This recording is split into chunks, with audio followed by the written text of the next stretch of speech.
I feel like a lot of people, they bury their talents under disappointment. They bury their talents under fears. They bury their talents under the expectation of other people. And God is saying it's time to actually unearth those talents. Hey there, Fit Sisters in Christ. Today is an only God moment. I am thrilled and blessed beyond measure to have Lisa Bevere on the Strong, Confident His podcast. Lisa Bevere has spent 3 decades empowering women to find their identity and purpose. She is a cancer survivor and a New York Times best-selling author. Her books include, oh my goodness, Without Rival, Adamant, Lioness Arising, and Girls with Swords. Lisa and her husband, John, co-founder Messenger International, to developing uncompromising followers of Christ who transform their world. To this end, Messenger has also given away nearly 40 million resources in over 100 languages. Welcome to the Strong, Confident His podcast, Lisa. Thank you. I am so thrilled to be on here. And I have to be honest with you. I love what you're doing. I love that you have woven those 3 things together: strong, confident, His. Yeah. If you can't really be strong and confident if you don't understand whose you are, and you will never know who you are if you don't understand whose you are. So I love you wove some of my favorite things together. I've been doing podcasts since super early this morning. John and I had this incredible opportunity to host some fitness people that you would know, the Benham brothers. Do you know them at all? So they and their wives were here in our house, and they left at like we all up at 7, eating, enjoying so much time. Had my first one at 9. So I looked and I thought I should have brushed my hair, but because I am strong and confident in His, it doesn't really matter. So. Oh, and Lisa, you literally define strong, confident His. And, before we even dive in, will you pray for us? I would be so incredibly honored. Thank Heavenly you. Father, in a time when people are feeling weak, when people have just doubt overwhelming and overshadowing so many portions of their life, when people are wondering, God, why is this happening? Father, I thank you that you would use our voices to be clarion calls to strength. Father, I thank you that you would weave your daughters and your sons, whoever is under the sound of our voices, with ears to hear and eyes to see and a heart to receive your word and your hope, in Jesus' name. Amen. Oh, amen. Lisa, I have to tell you that you have a true fan here. I read your new book. That makes my heart so happy that you actually read it. I read it, and I didn't realize, I have chills and could cry when I'm about to say this, because when I did this podcast, I just kept thinking it's all about the one. It's all about the one person that you can tell your story to, and you can point them to scripture and help them get through what you've gotten through. And like you said in your book, you can be 20 and help someone who's 15 through something. So many of us may not even realize that we're looking for a mentor. We're looking for someone who's gone before us. Can you share the concept of a godmother in your book? Yes. Well, and I love that you're letting me open up, because people are like, is she talking about mafia? Is she talking about Cinderella's mom? Like, who is she talking about? And And you do have a wand on the cover, and you are Sicilian. So I did try to capitalize on both of those things. I thought, but I wanted the wand not to be magic. I wanted it to be a blessing, which a blessing goes further and reaches farther than magic ever can. But I loved this idea that godparents were a dynamic in the early church, that in the early church, people would find Jesus, and for the very first time, they would find this living water and life, and yet find themselves orphaned by their natural family, that now they were abandoned, and they needed someone to come alongside of them and say, hey, I'm going to take spiritual responsibility for your growth. I'm going to be alongside of you in a season of hardship. I'm going to introduce you to your new family. And I'm going to ask you the questions you don't want to answer. I'm going to tell you the things you don't want to hear. I'm going to parent you. And we hear a lot about mentoring, but I would say that mentors tend to reproduce themselves. We do not need another generation just reproducing themselves. We need a generation of godmothers, godfathers, godly parents who say, I want more for the generation than I ever had for myself. I want to bless. And the wand was the whole idea of there is an extension. You know, we are not what we do. We are what we leave behind. And I want to create a pathway for the next generation where they can inherit God's promises and not my pain. And that was just a really big idea for me with this book. That's so beautiful. And friends, I have to tell you, if you're listening at the end of this, I'm going to do a giveaway for a copy of her book. But Lisa, I hope you don't mind, throughout our time, I'm going to share some things that you said, because I could literally just write tweets. If I was your social media person, you would make my life so easy. I would just write tweets and make graphics out of this. Okay, so Lisa said, we want to know there is hope, that good will triumph and tears will be wiped away. And another thing she said was, your godmother, she'd teach me to laugh at my future, even as I cried in the moment. She's not going to teach you to be her. She's going to teach you to be God's best version of you.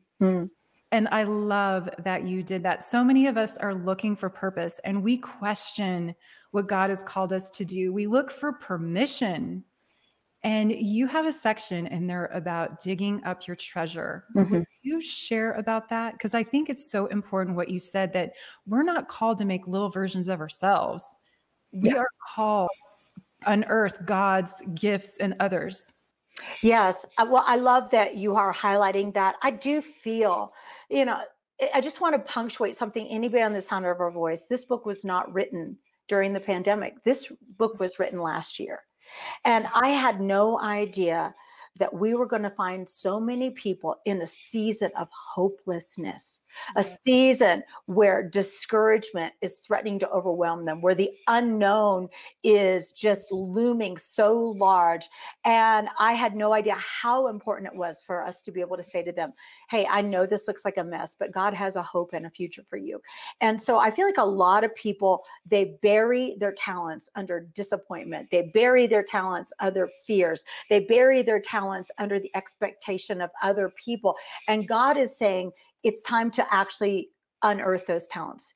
It's time for you to actually say, all right, burying it is a person that looks at God as a hard taskmaster. You know, and again, this is such a broken place. I had a lady where I had posted something on my Instagram, and I had one woman say, why are you telling anybody to pray? God will only do what he wants to do.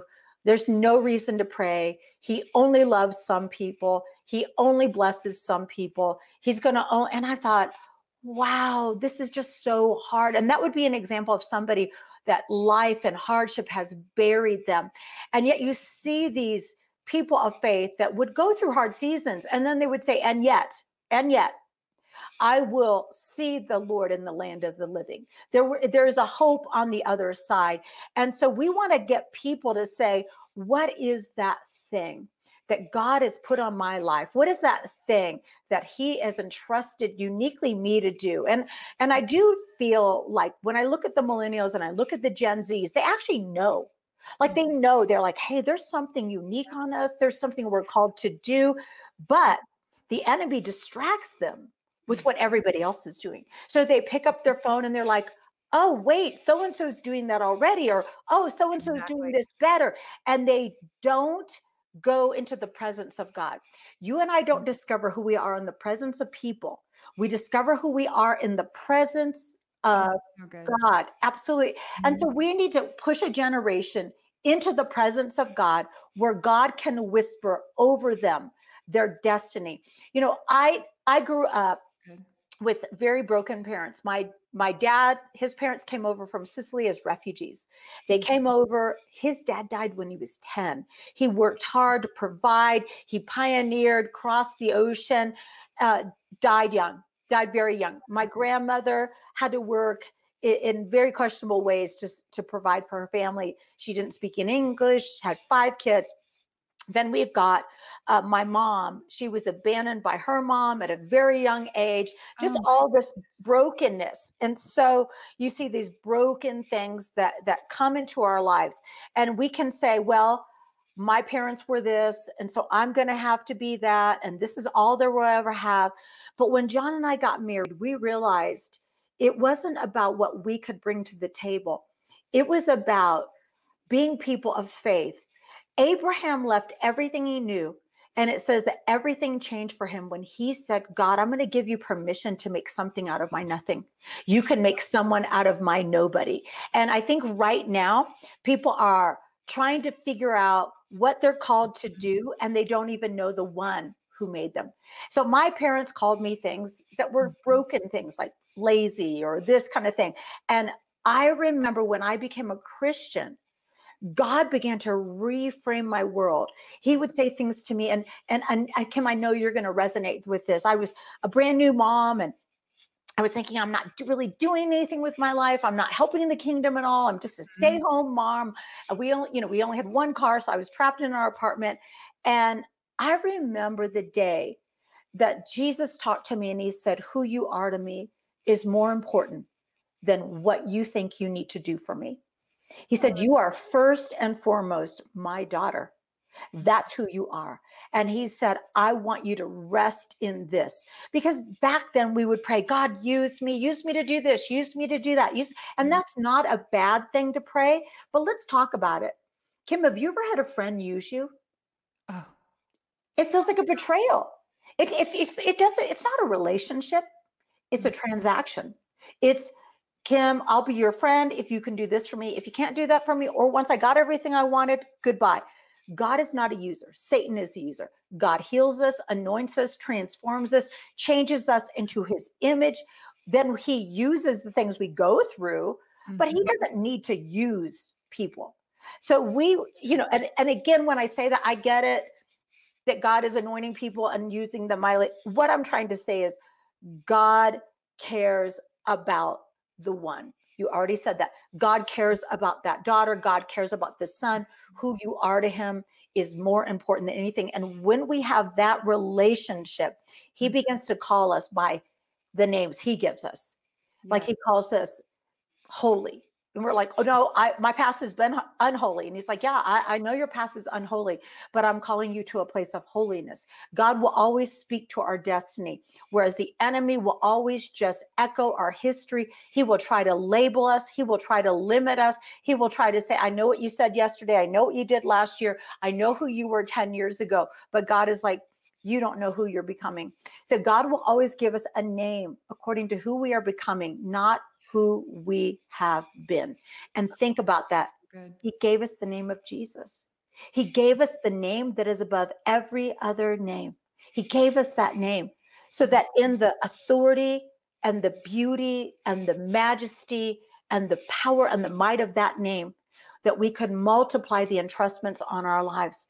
So how can I not take the shovel of faith and just unearth what I have buried in fear and said, God, I'm looking at Lisa.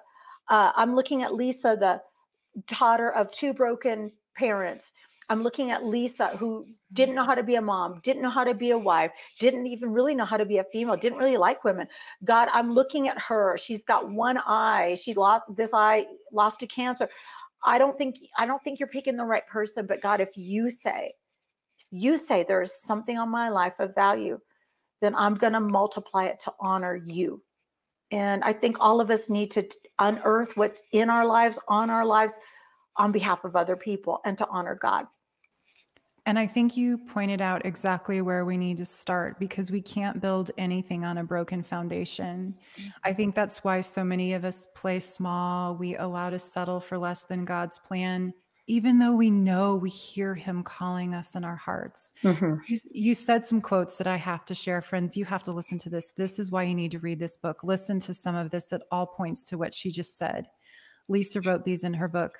Insecure and unsure, you wrap your dreams in rags so it will not be recognized. Some go even further. They dig a hole.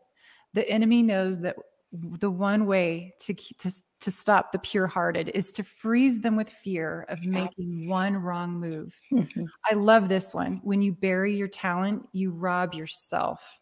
Yeah. And our Father would not give us talents if we were incapable of multiplying them. Dig it up, whatever you have buried in fear. What disappointment caused you to forget that our Father is good? Gifts are meant to be used. And your past does not have the power to negate God's hand on your future.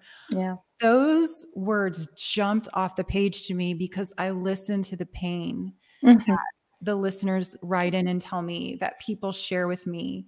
And I feel like so many of us hear God calling, but the world is so loud and our foundation is broken, and getting alone with Jesus and just seeking him first, like Matthew 6:33 says, Mm-hmm. first the kingdom of God and his righteousness, and all things will be added.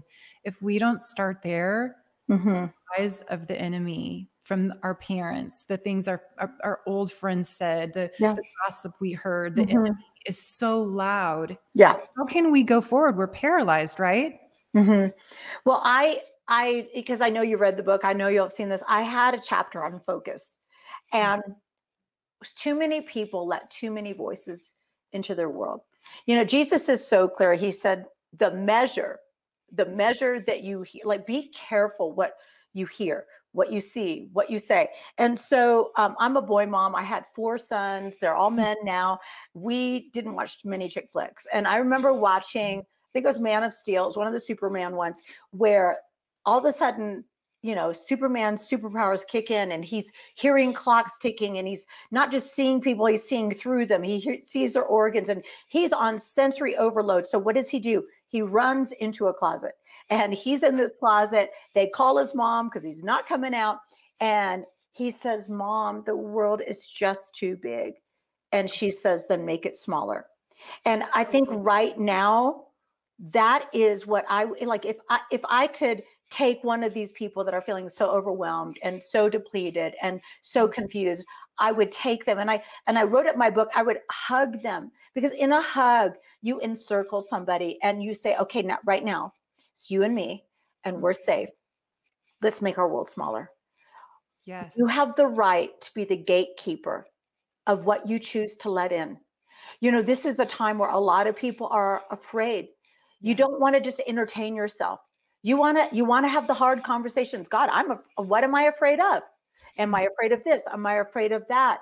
You know, even when I am afraid, I will trust in you. We've got to have those exchanges with God so that we can grow in a hard time. And, you know, struggle is strengthening. I don't like that. I wish Jesus would say ease is strengthening, but that's not what struggle is strengthening. Yeah, we are given obstacles in our lives, and some of them are the enemy's obstacles. Some of them are God's, like, I'm just going to grow something in you.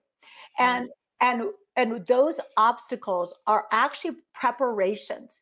And so I think too many people, their focus is everywhere. They're playing to the social media audience that they don't know. They don't know these people. And these people at any moment could cancel you. They could be like, I'm sorry, Kim, I don't like you anymore. You said Jesus. Instagram could just go away tomorrow. Facebook could go away tomorrow. Right. Which I'm about ready to think that might be a good thing. But no, we could all lose our platforms. And then guess what? We're going to find out that God knows how to take people out to a wilderness where a voice is crying. That's what they did for John the Baptist. God knows how to take wise men to a manger.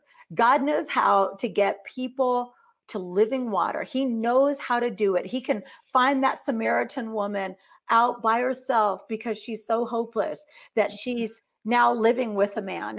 And you know, there's just so many things that we have misinterpreted through our religious mindset that need to be confronted in this season. I don't know when we thought popularity was a God gift. I mean, Jesus was very clear that they didn't like him, and they're not going to probably like you. And he said, woe to you when all people speak well of you. I wish that was the case. I wish he said, yay for you when you have everybody speaking well for you. But we have to say, what are we shooting for? Are we shooting to be popular? Or are we shooting to be influential? Are we shooting to build our own personal platforms? Are we a celebrity in our own kingdom? Or are we building the kingdom of God in other people's lives? Because if we build people, God will always bless it.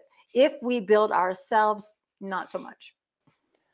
It's so good. And I think that what you're saying speaks so much truth, because so many people feel like, oh, well, I'm supposed to, go out there and write a book or go start a business.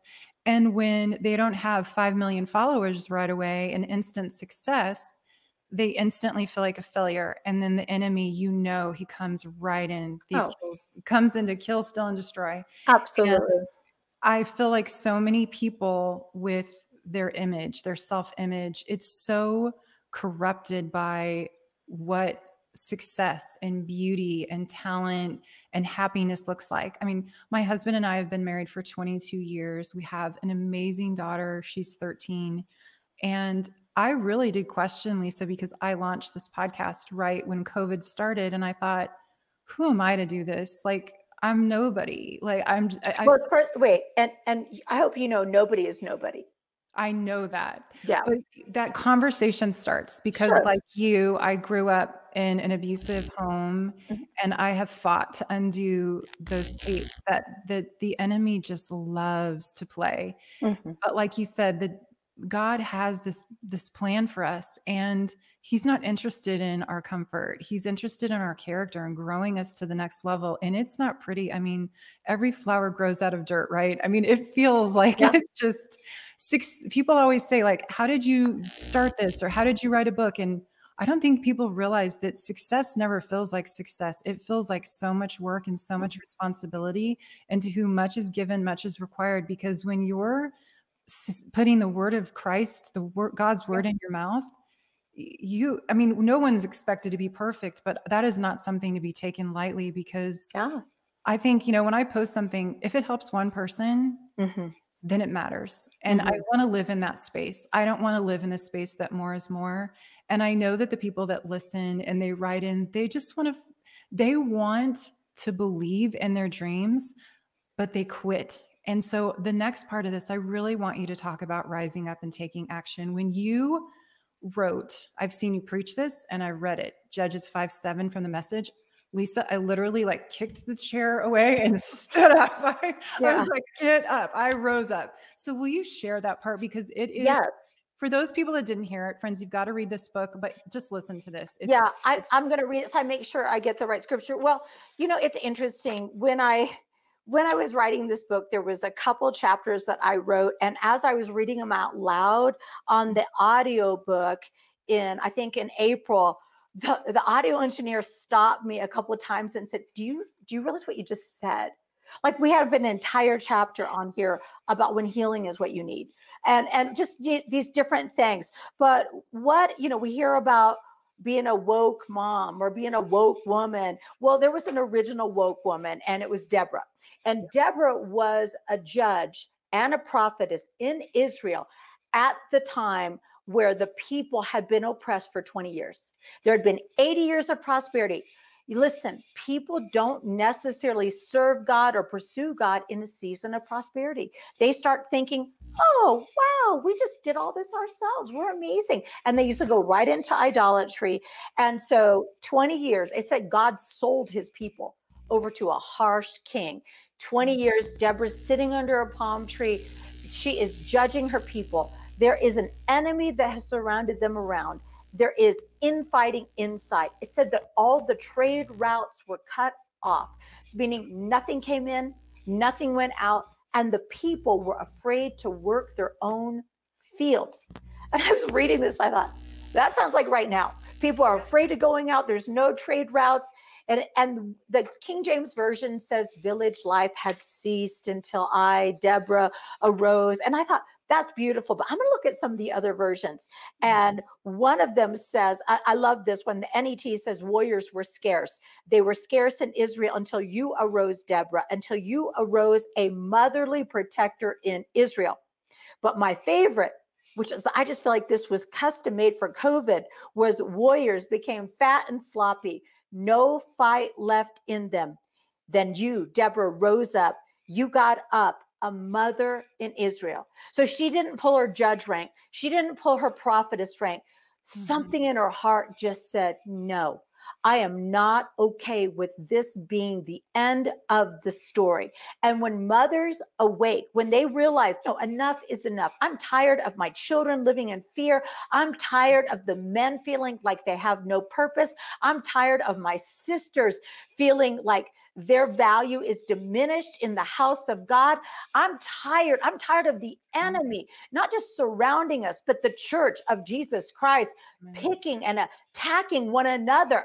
Yes. A mother just arises and begins to call forth a prince in exile. It's Barak. Barak was in the city of Kadesh, which was a place of refuge where they could hide from the enemy. And she begins to say, has God not said? And I think a lot of times people bury their has God said. Like they thought, okay, well, God said this 10 years ago, but it didn't happen the way I thought it was going to happen in the time frame. So I'm going to bury that. That's an embarrassing promise on my life. No, no, no. You're going to have to bring out those God says. You're going to have to bring them into the future. You need to sit across the table from your husband. You need to sit in front of the mirror with yourself and say, has God not said? What is it that God has spoken over your life? What is that promise? What is that weapon in your hand? What is that hope in your future? What is that dynamic that God said he wove you in your mother's womb for? What is that thing? I don't know what it is. And I bet if I even guessed it, I might limit it. So I don't want to do that. But she said, has God not said? And then she said, here's the strategy. You go gather this. You go take these people from this tribe, people from that tribe, and you go and confront the enemy. And what we find out is, Barak is so oppressed, so depressed that he says, I'm not going to go unless you go with me. And this is what I love. Deborah understood that true leaders lend strength rather than pull rank. She didn't say, how could you question me? I am a prophetess. I am a judge. Did I not say what God said? Why are you saying? You just go. You just go. And then there's a messy battle. There's tent pegs. There's chariots with their wheels falling off. There's a river overflowing. But what I love, that's all Judges chapter 4. Right. What I love, Kim, is Judges 5. Judges 5 says, the stars in their courses, meaning like God has a course. He has a pathway for each stars. But that pathway of the stars were actually fighting for Israel that day. When a mother awoke, when a prince arose and said, okay, that's it. If you'll go with me, I'm going to go too. When a woman whose husband was in alignment with the enemy takes out the enemy in her tent with the tent peg, when all these things are going on, it tells this is what's happening. It's all fighting going on. And then it says, march on, my soul. Be strong. So we need to march on. This is a time for strength. This is not a time for cowards. This is not a time for us to draw back from dreams. One of the ways that God always counteracts hopelessness and a nightmare is with a vision and a dream. So the enemy wants you to shrink. No, you've got to rise up. The enemy wants you to be hoarding. The enemy wants you to shut down. The enemy wants you to go small. We have to operate in an opposite spirit of the world. We have to give more than we've ever given. We've got to rise up. We've got to speak up more and more. And, and again, sometimes you just have to know who you're talking to. I love in the book of Malachi, it says, then those who fear the Lord, they spoke to one another. And it said, God listened in. So we need to have conversations with those that fear the Lord. We need to have conversations where we know who's in the room. That is one of the things that sometimes really bothers me about social media. We're having the right conversation with the wrong people. We're the Christians talking about how bad, like today, someone showed me a post and I actually agree with almost everything they said, but they were having the right conversation with the wrong people. You go to that person when you have a problem with that person. Yes. Then if they don't listen to you, you go with somebody. But when you call somebody out in the vast realm of whatever, Mhm. you put people on the defensive. You don't actually position them to hear the very important things that you may need to say to them. So I was sad. I was sad about it. I want to follow this up because this book is, you guys I'm just going to tell you, you have to read it. But I think something happens in your spirit when you get up in God. When Yeah. it doesn't mean it's perfect. It doesn't mean that you're going to be promoted. It's all about the motivations of our heart. It's all about His will be done, not ours. Yeah. And you said that the warriors may be scarce. Yeah. Goddaughter, it's time for you to arise and speak the word of God in your mouth so that your family, husband, and sons and daughters may also arise. God is doing a new thing. And Yes. I love how you talked about how God lifts us up to lift others up, because so many of us don't do that. There's so much comparison, and when we just get with God and connect to Him every day, oh my goodness, our strength is found in Him. Our confidence is found in Him. We're His. That's why I called this Strong, Confident His, because when we're about anything other than His plan and purpose and His ways, it's just a prescription for unhappy, isn't it? Yes, absolutely. I remember the day that God set me free from an eating disorder. I had an eating disorder from the time I was 15 till the time I was 22.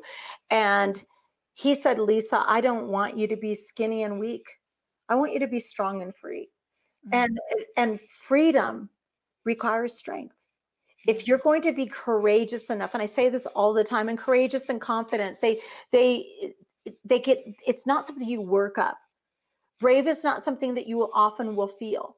Brave is something that you just do. I told you we had some friends, so actually new friends to us I had just met, and they asked me, they're like, how come you're not afraid? And I said, oh, no, don't imagine I'm not afraid. Right. I said, just know that I fear God more than I fear the displeasure of other people or the opinions of other people. And so we just do brave. We just do it. It's not that we necessarily feel it. And God is looking for people that will dare to be courageous in love, courageous in hope, courageous in faith, courageous in truth, because we can't even have truth if we don't have love, and we can't really have love without truth. And what's happened is the church has not done a good job of preaching, truth with love. So what they've done is they've preached truth without love, and that's harsh. So our culture has responded by preaching love without truth, which is a lie. And so what we need to do is take this time and merge truth and love in our own hearts, and grow strong where we've been weak, grow strong in love, strong in hope, strong in faith, strong in truth, and know the truth, not just retweet it, know the truth until the truth can set us free. I have a beautiful daughter-in-law, but you mentioned my book, Without Rival. There was a video that I did where I said, God doesn't love His children equally. He loves them uniquely. And I said that that unique is better, that we have a God who is without rival. There is no equal of God. I love what C.S. Lewis said. He says, Satan is not the opposite of God. God has no opposite. He has no rival. Satan is the opposite of Michael. And so I just love, this whole idea that there's a God without rival, that because we have a Father who has no rival, we have no rival. So I wrote this whole book called Without Rival. And she said she watched my video where I was saying, God doesn't love you equally. He loves you uniquely, that God doesn't have love for you. God is love for you. And that, and she said at the time, she at first heard it and she thought, this woman's crazy. And then she said, she realized that she was dealing with it through a filter of feeling that both her parents were, divorced, and her father had she had a broken relationship with her father. And she realized it was her wounding in her heart that was saying, so does He love me less? And of course I wasn't saying that. I was saying He loves her uniquely, the way she was woven, and that there's a place in God's heart that was created by her. He's that's Christian. Oh my gosh, I love her. She's amazing. And that brokenness will cause us to discount certain things. And I think that we have people that are so bound by comparison that we think, oh, God loves men more and women less. Oh, God loves, old more, young less, or young more, old. I mean, whatever it is, there's constantly a diminishing, as though God has a limited supply. And God is saying, I'm not like, so you're encouraging people to dream. He's saying, hey, Kim dreaming, that wasn't deducted out of your account. Like Kim dreaming doesn't keep you from dreaming. And I would say this as a 60-year-old woman and a grandmother of 4, I would say that there is something in your dreams. There is something in your obedience. There is something in your faith and in your courage to dare to hope, like Abraham dared to hope when it looked hopeless. There is something in and on your life that all of us need. And you are not an isolated island. We are woven together. And this isn't us encouraging you to dream is not self-serving. We are actually saying there is something more on you. And this world needs to see Christians behave in a better way than we've behaved. So let's dream, and God's dream always includes other people. Yes, it does. I want to ask you a question. I didn't plan on asking you this, but as I listen to you speak, I'm thinking about the people that are listening to this conversation, and I'm thinking about how accomplished you are. Can you share how you have stayed in the fight? Because Lisa, you are an amazing, amazing woman, and you are a godmother. You are a woman. So are you. Hard, I know, but how do you just show up? How do you write all these books? How do you pastor a church? How do you do what you do? How do you continually show up the way that you do? Because I know so many people are looking for a secret. We know there's no secret. It's Jesus. But can you share how you've been able to do all the things that you've done, from that story in the beginning of your book where John wanted you to speak and you were like, no, I'm not going to do it. I'm making every excuse. And I mean, how did you go from that girl to the woman you are today? I know that's a loaded question, but no, it's a good question. I do want to say I don't pastor a church. We do run a ministry. Pastoring a church, we have never done that. We've been pastors on staff. I have most respect for pastors. No, I think stewarding my heart well. I think out of our hearts flow all the issues of life. And for me, making sure my heart stayed tender. Like when it says guard your heart, some people hear put your heart in prison. No, and that's not what God's saying. He's not saying lock down your heart. He's saying your heart is such a treasure. Guard it.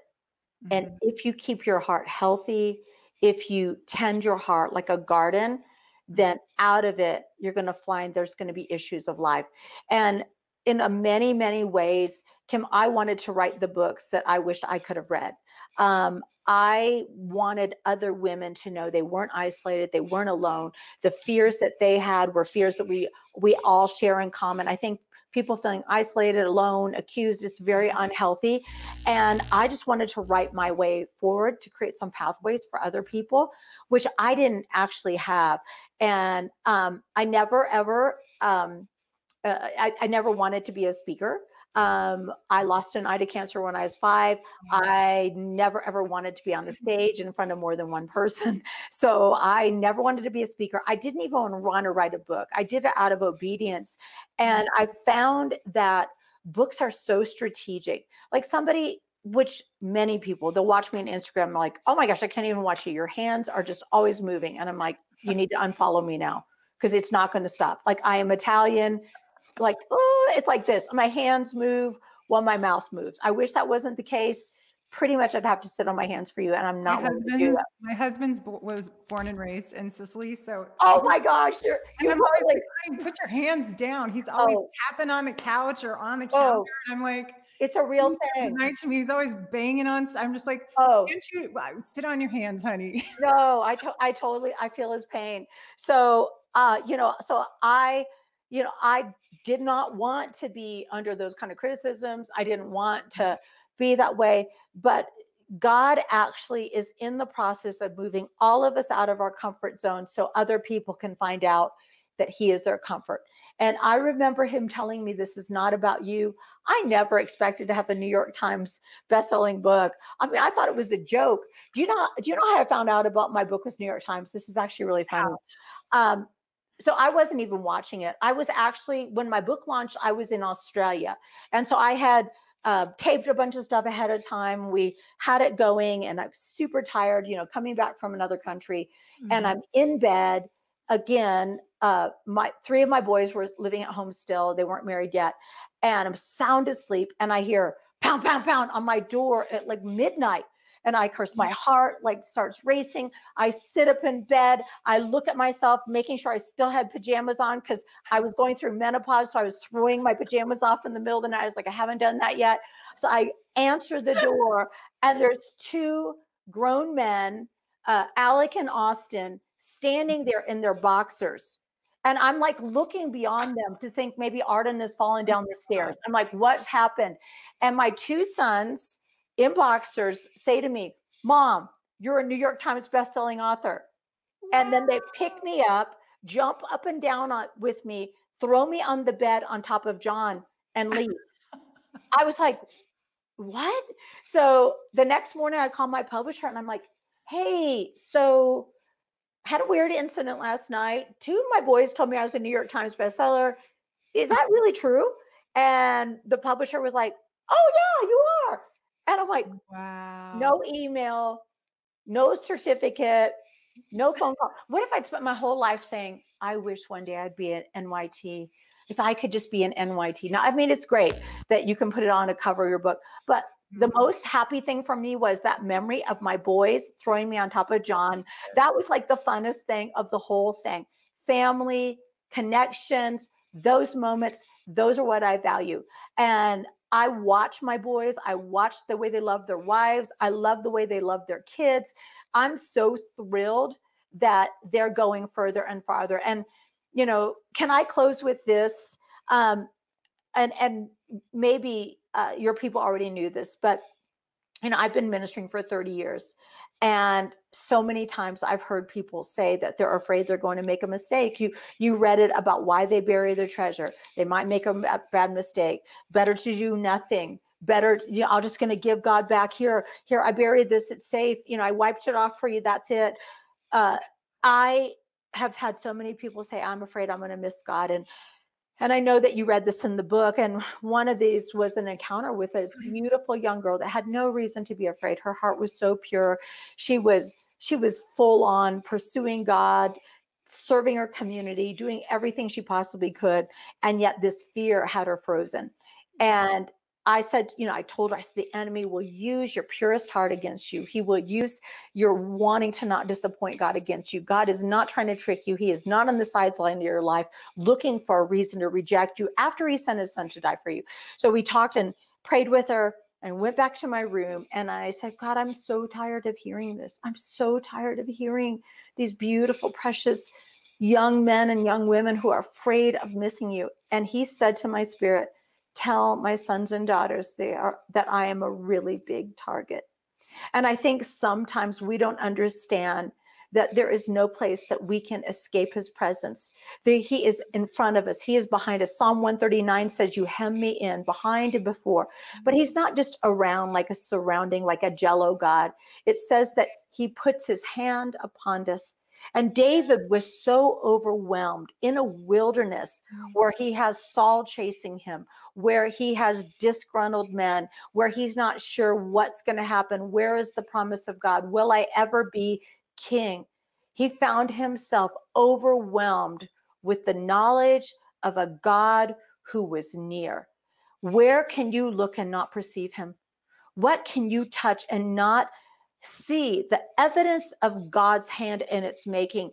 Everything that we see has its origin in the goodness of God. And again, I'm not talking about child trafficking or sex. I'm talking about trees and creation and children and so I feel like right now people need to just say, God, I'm going to just move forward in faith, and I'm going to just move forward with good intentions. And if I'm doing the wrong thing, you just need to stop me, because there's the promise of Isaiah that you'll hear a voice behind you saying, this is the way, walk you in it. But it's hard to tell somebody to walk in a way if they're not moving. So we just need to start moving towards those dreams. And this is what we need now. Well, I'm going to close us out in prayer. And I just want to thank you so much. Do you want to tell people real quickly before I do how they can find you in case they don't know how to? Yes. Well, the nicest people are on Instagram, but I am also on Facebook and occasionally on Twitter. And then they can get any of my books on Amazon, Books A Million, all the Christian bookstores, Barnes and Nobles, and they can go to lisabevere.org. Yes. Lisa, I can't even tell you how grateful I am for this time. And I know that you are going to bless the listeners and the viewers beyond measure. Anyone who didn't know who you were, who finds you, is just going to tap into a wealth of godly wisdom. And I'm praying they get your book. Okay, I'm going to close us out in prayer. Absolutely. Dear God, thank you for the overwhelming gift of this time with Lisa. I pray a blessing over the work of her hands. We pray for the women who are listening or watching, that they would know that they are not alone and that they don't have to go at it alone. Father, you are with them. Help them find a godmother to guide them through. Be their source, Lord. Speak to their hearts. We need each other in our lonely world. Help us unearth the treasures you have in us and empower us through the Holy Spirit to rise up and take action. Even in our flaws and fears, we can be warriors for you, in you, and through you. Have mercy on us, Lord, and give us your strength. In Jesus' name we pray. Amen. Amen. Thank you so much, Kim. Oh my gosh, friends, can you believe what a blessing Lisa was? I'm going to be like, somebody pinch me for the next few days. I always love to give us some faith fuel, and I know we had a ton of it today, but I wanted to share Ruth 2:10 through 11. It says, "The Lord will repay you for what you have done, and a full reward be given you by the Lord, the God of Israel, under whose wings you have come to take refuge." We can hide in the shadow of his wings, and he sees our hard work, friends. I want to encourage you. You've got to get this book. It's called Godmothers. Here it is in case you didn't see it all those times. I'm just so blessed to have had the opportunity to read it and to share Lisa's heart behind it, because it's a life changer, and it's such a needed message and a beautiful message, and it's so well done. So I wanted to encourage you guys that on this Power Up Challenge, I'm never going to leave you without asking you to get into action. And I want you to let me know, what did you think about this episode? When you do, guess what the Power Up prize winner gets today? You get the copy of Godmothers. I don't want to let it go. I'll have to buy myself another copy, but I want to give this book to someone who needs it because it is amazing. So please leave a comment in social media, and that enters you a chance to win the book. And I am just so blessed and grateful to have had you on this long and this time. So thank you so much for being a part of this show today and just listening or watching. And I can't wait till next time. I'll see you then. From my heart to yours, God bless.